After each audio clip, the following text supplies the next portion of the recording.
ان خیالات سے توبہ نہیں کی، ان کی جو پرانی وفاداریاں تھیں وفاداریاں ختم نہیں ہوئیں، تو ایسے لوگوں کے سلسلے میں اللہ تعالیٰ کا طریقہ ہے کہ ان کے دلوں کو پھیر دیتا ہے۔ جو نہیں چاہتے اسلام کی طرف آنا، ظاہر ہے جو نفاق میں مرنا چاہتے ہیں نفاق میں ہی مریں گے وہ۔ چنانچہ ہمارے سامنے بے شمار مثالیں آتی ہیں۔ عبداللہ بن ابی کی مثال آئی۔ عبداللہ بن ابی تعلیم یافتہ آدمی تھا، سمجھدار آدمی تھا، صاحب حیثیت تھا، صاحب رسوخ تھا، لیکن اس کے مفاد پہ ضرب پڑ رہی تھی، چنانچہ وہ شروع سے لے کر آخر تک فتنے پھیلاتا رہا، اور مرا بھی تو نفاق کی حالت میں ہی مرا۔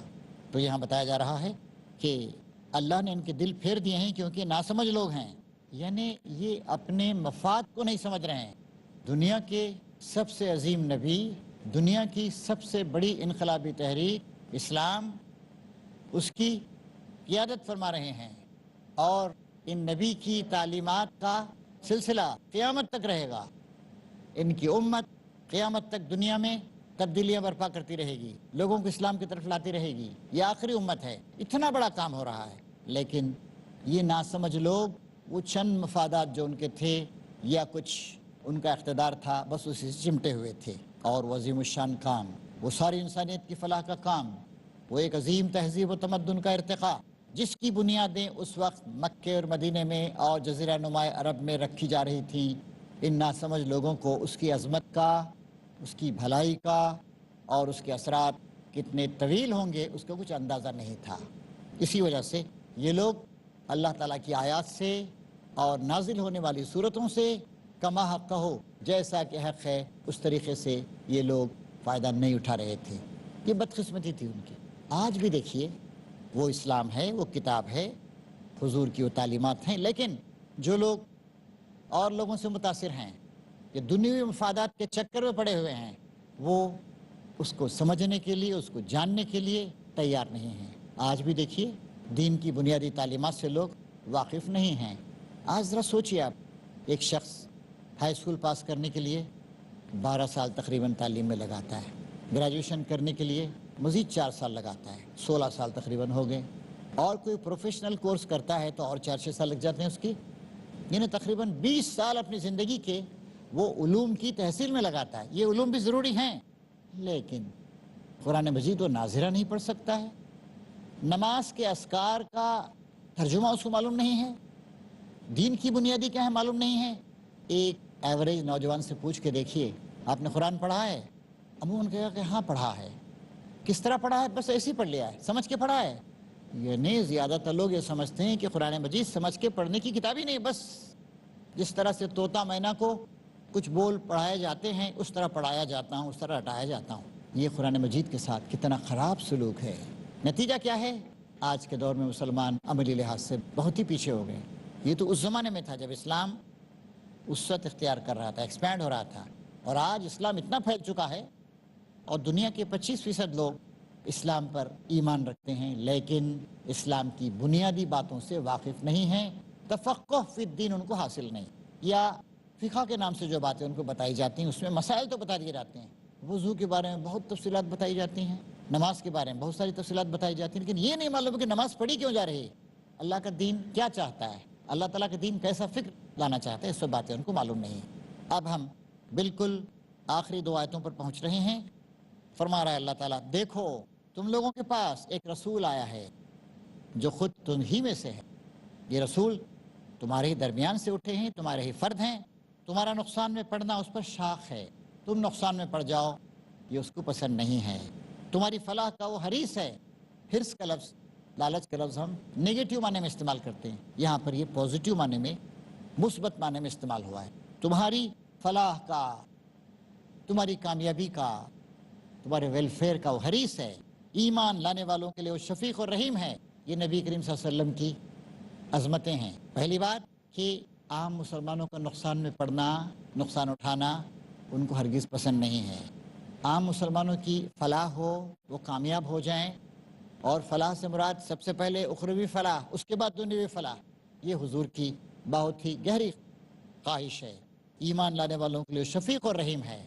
چنانچہ دیکھیے نبی کریم صلی اللہ علیہ وسلم نے فرمایا، آسانی پیدا کرو، مشکل نہ پیدا کرو، اور خوشخبری دو، نفرت نہ پھیلاؤ۔ یہ فرمایا آپ نے کہ جب بھی میرے سامنے آسان یا مشکل 2 راستے آئے تو میں نے آسان راستے کو چن لیا، اور فرمایا کہ دین آسان ہے. تو یہ نبی ایمان لانے والوں کے لیے شفیق، شفقت کرنے والا اور رحیم، بڑا رحم کرنے والا ہے. اب اگر یہ لوگ تم سے منہ پھیرتے ہیں تو اے نبی ان سے کہہ دو کہ میرے لیے اللہ بس کرتا ہے. حسبی اللہ لا الہ الا ہو علیہ توکلت وہو رب العرش العظیم. اب اگر یہ لوگ تم سے منہ پھیرتے ہیں تو کہہ دو میرے لیے اللہ بس کرتا ہے، میرے لیے اللہ کافی ہے، اور کوئی معبود نہیں مگر وہ، اسی پر میں نے بھروسہ کیا، اور وہ مالک ہے عرش عظیم کا، ساری کائنات کا مالک، ساری حکومتوں کا والی، سرپرست. میں نے اس پہ بھروسہ کیا ہے. اور جن چند لوگوں نے منافقت کا رویہ اختیار کیا وہ ناکام ہوئے، اور اللہ تعالیٰ نے اپنے نبی کی مدد کی، اور نبی کریم صلی اللہ علیہ وسلم کے دور میں پورے جزیرہ نما عرب پر اسلام غالب آ گیا. اس کے بعد بھی پھیلتے پھیلتے ساری دنیا پہ چھا گیا. تو اس طریقے سے سورہ توبہ جو قرآن مجید کی عظمت کے دور میں نازل ہوئی تھی، جب اسلام کامیابیوں پر کامیابیاں حاصل کر رہا تھا، مکمل ہوتی ہے. اللہ تعالیٰ اس سے ہمیں اپنی زندگی میں روشنی حاصل کرنے کی توفیق عطا فرمائیں. وآخر دعوانا ان الحمد للہ رب العالمین. Allahu